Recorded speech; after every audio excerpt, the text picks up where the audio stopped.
When my father reached the age of 50, he acquired an African gray parrot, a species he had cherished throughout his life. I was delighted for him to have this companion following his retirement, and he named the bird Kevin. My father dedicated time to teaching Kevin an extensive vocabulary, successfully training him to comprehend the meanings of various words such as hello, what's up, food, thank you, good, and a few others. After my father's passing at the age of 70, my siblings and I faced the decision regarding Kevin's future. My brother and sister expressed their reluctance to take on the responsibility of caring for him, as their spouses were also opposed to the idea. However, I could not bear the thought of rehoming Kevin, as he represented one of my last connections to my father, being his closest companion. Consequently, I resolved to welcome him into my home. I placed his cage in the den, which serves as the lowest level of my house since there is no basement. Kevin is a moderately vocal bird, often quite chatty during the earlier hours of the day, but he tends to quiet down in the evening and at night. When he becomes too noisy, I cover his cage with a blanket, which usually calms him. I spend my evenings watching television in the den to keep him company, and around 10 p.m., I retire to my room to allow him to sleep. This provides a brief overview of my experience with Kevin. I have been caring for him for 2 years now and have become familiar with his behavior, recognizing when he acts unusually. Speaking of unusual behavior, there was one night in December around 11 p.m. when Kevin began making sounds while I was attempting to sleep. I keep my door open at night since I live alone and need to be alert to any disturbances in the house. Hearing him squawking at such a late hour was certainly out of the ordinary, indicating that something was troubling him. I went down to the den to investigate what was bothering him. He was wide awake on the lower perch of his cage, looking at me and uttering various phrases. I was in the kitchen when I paused, as the persistent noises continued. I sensed that he would not cease, especially with work awaiting me the following day. I could not afford to lose sleep due to his disturbances, and I found myself at a loss for what to do. To this day, I am not particularly knowledgeable about birds. I descended the stairs again and uncovered him. He was still engaged in his peculiar movements, bobbing his head and body while emitting distressing sounds. It did not occur to me until later that I heard something coming from the pantry closet, just a few feet from his cage. I approached it and positioned my hand over the light switch located outside the door. The door featured a large glass panel, typical of many pantry doors, and when I activated the light, I discerned the outline of a figure inside. My fight or flight response was triggered, and I opted for the fight. I burst through the door, shouting to elevate my adrenaline levels, and seized the man hiding in the pantry closet, forcefully throwing him to the ground. Although he attempted to resist, I easily subdued him, applying what could best be described as a chokehold. He appeared to be a disheveled man in his 50s, reeking of neglect. I demanded to know who he was and why he was in my home. In an attempt to defend himself, he reached for my face, possibly intending to gouge my eyes, but I continued to strike him while maintaining my grip on his neck. Meanwhile, Kevin, my father's parrot, was in a frenzy in his cage. Once the intruder seemed sufficiently weakened, I dashed to the nearest phone, returning promptly to keep him pinned down while I called 911. The man was subsequently arrested, but he possessed no identification or belongings, rendering him effectively judgment-proof. Even if I pursued legal action, there would be no recovery from him. That night, he had rummaged through my pantry, opening jars of peanut butter and boxes of cookies, crackers, and various other packaged and canned goods. Had it not been for my dad's parrot, I shudder to think of what else he might have taken or done in my home. I am thankful for Kevin, and I like to believe that a part of my father is watching over me through that bird.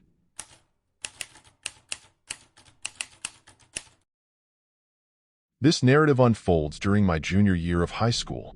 To provide some context, I was quite an engaged student, enrolled in challenging courses and participating in several varsity sports.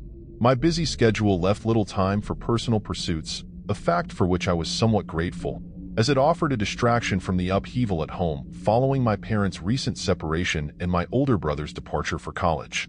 This left me with only my younger brother, who, like me, was a dedicated swimmer and an intelligent individual. Despite our similarities, the stress stemming from our family circumstances created a significant rift between us. On one of those damp winter days typical of the Midwest, I had completed my school day and swim practice, yet I still faced several hours of homework. Among my assignments was an essay for an advanced class that failed to capture my interest. Upon arriving home, I dropped my swim bag by the door and surveyed the house, noting its emptiness. My father was likely at swim practice with my brother, whose club team had the pool reserved after the high school session. I grabbed a handful of Cheez-Its and made my way to the basement, where I had designated a space for my studies. Our home was a modest two-story structure with an unfinished basement, save for the area I referred to as my office, a remnant from my father's previous work-from-home arrangement. Although he no longer utilized this space, it had become my own and my family, or what remained of it, simply referred to it as Quinn's office.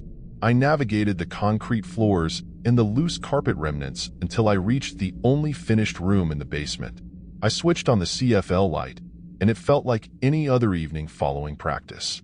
With several hours of homework ahead of me, I activated my computer and began typing. I spent what felt like an hour attempting to articulate my understanding of hedonism and its relation to the picture of Dorian Gray as clearly and convincingly as possible. Suddenly, from the shadows, I heard my younger brother call out, "Quinny, Quinny, come up." Instinctively, I responded, "Reese, I'm working. What do you need?"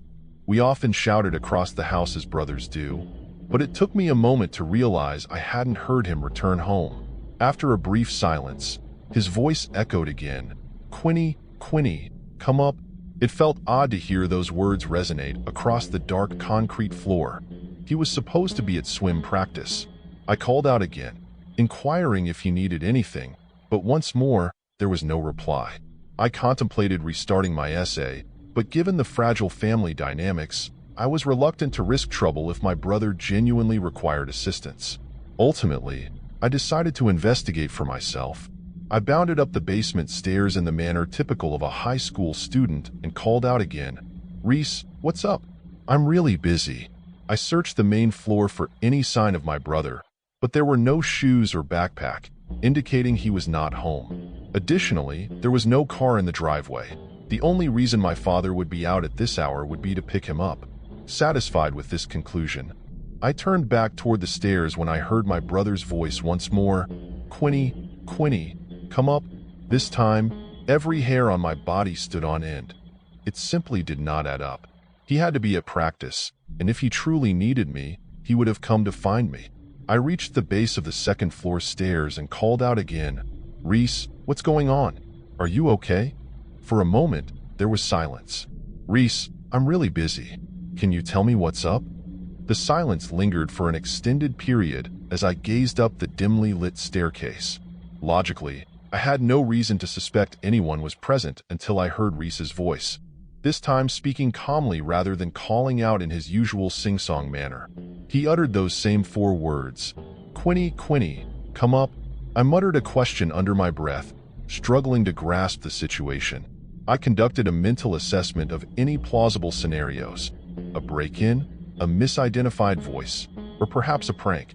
By this point, I should have noticed something amiss. It had to be Reese. I thought that assisting him might reflect well on me as a brother, so I began my ascent up the stairs. My heart raced with each step as I approached the darkened second floor. Just then, I heard the sound of the garage door motor. I hurried back down the stairs and peered out the window to see my father's sedan pulling in, with him and my younger brother stepping out. I stumbled away from the window and into the hallway where they would enter, and I felt my heart nearly stop. I collapsed onto the floor, overwhelmed, and began to cry uncontrollably.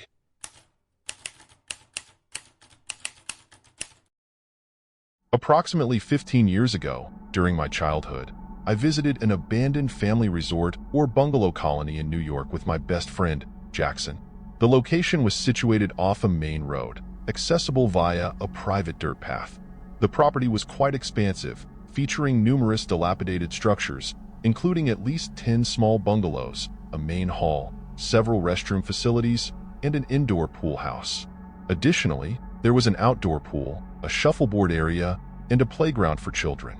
The entire site was in a state of disrepair, with tall, overgrown grass enveloping the surroundings. We stumbled upon this site while walking along Route 209, although we did not explore it that day. Instead, we returned one evening after sunset, as the sun was bidding farewell to the sky. The darkness was settling in, but we preferred to visit at night to avoid the risk of being caught for trespassing. Equipped with walkie-talkies and flashlights for communication, we began our exploration of the bungalows together.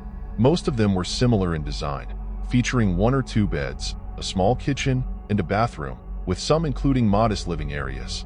As we continued our investigation, I decided to separate from Jackson, who was moving at a slower pace. I attempted to enter what appeared to be the main hall or office, but all entrances were secured. I used the walkie-talkie to inform Jackson that the larger building was locked, but he did not respond, leading me to wonder if I was out of his range. A couple of minutes later, I arrived at one of the 2 restroom buildings, which was approximately 400 square feet in size. Interestingly, there were no doors. Instead, it featured 2 large openings, one designated for the men's room and the other for the women's room. I recall the signs appearing faded and worn, and then I noticed red streaks on the grimy concrete floor of the bathroom. I hesitate to claim they resembled bloody footprints, yet I could not identify the source of those red marks then, nor can I provide a definitive explanation now. The interior of that bathroom was enveloped in complete darkness, and it marked the first time I felt apprehensive about entering a building. I attempted to reach Jackson via walkie-talkie once more, hoping he would be within range this time. After pressing the button, I inquired about his location, and upon releasing it, I heard the familiar beep indicating a message had been received from within the bathroom, which startled me greatly. I then speculated that Jackson might already be inside, which could explain the red marks. I called out his name, and my voice echoed into the bathroom. Just as I was about to step inside, believing he was playing a prank on me, I heard his voice calling from behind me in the darkness. He was approaching, though I could not see him. Noticing my light, I shouted that I had found his walkie-talkie. As I began to enter the bathroom, he urgently warned me not to go in. At that moment, I turned and quickly exited. I pressed the talk button on my walkie-talkie again, causing the beep to sound from the pitch-black women's restroom. Jackson and I exchanged a brief glance before we both sprinted back the way we had come. We reached Route 209 and paused to catch our breath. It was then that Jackson recounted his experience in one of the bungalows. He had attempted to contact me via walkie-talkie, but I did not respond, indicating we must have been out of range. He then heard a noise from the living area of the bungalow, and as he turned, his flashlight illuminated an older woman seemingly rushing toward him. In a panic, he dropped his walkie-talkie and flashlight and fled the bungalow. He sprinted through the darkness, concealing himself and suppressing any sounds, anxious about the possibility of being pursued. He remained hidden for an uncertain duration before cautiously glancing around and spotting my flashlight illuminating the area near the restrooms.